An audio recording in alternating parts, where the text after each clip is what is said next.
Hey everyone, welcome back to Corporate Decoder, the place where we take these massive, boring corporate documents and turn them into something you can actually understand. Today, we're diving into a filing from the China Fund Incorporated, and folks, this one's a bit of a shocker. It looks like this fund is calling it quits. So what exactly is happening here? Well, on October 21st, 2025, the China Fund Incorporated announced a pretty big decision. They held a special meeting for everyone who owns a piece of the fund, and they all voted to approve a plan to wind down the entire operation. This means the company, which is called the China Fund Incorporated, is going through a process to basically shut down all its business and give whatever money and assets are left back to its shareholders. It is like closing down a store after a long time in business, selling off everything, and then handing the proceeds to the owners. They have a formal plan for this, called the Plan of Liquidation and Dissolution.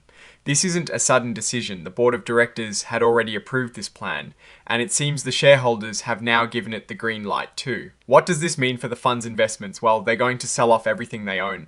Their portfolio, which is basically all the stocks, bonds, or whatever else they've invested in, will be sold off.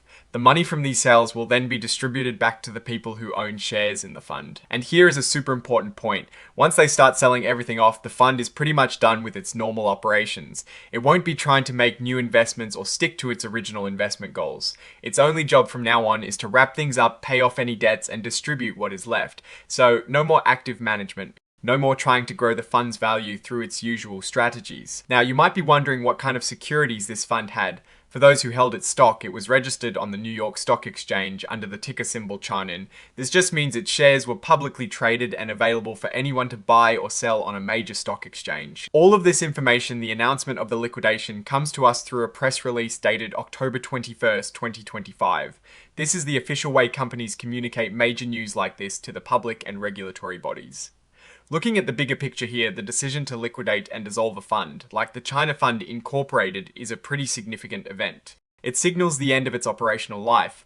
Often funds decide to close down when they are no longer profitable, have assets under management that are too small to be efficient, or when there is a strategic shift demanded by investors or the market.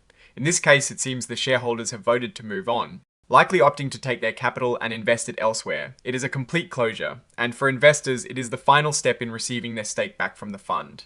Therese, no real financial deep dive here because the filing is about the cessation of operations, not ongoing financial performance. Instead, the key takeaway is the absolute end to this fund's existence as an investment vehicle. Alright, that is our breakdown of the China Fund Incorporated's filing detailing its liquidation.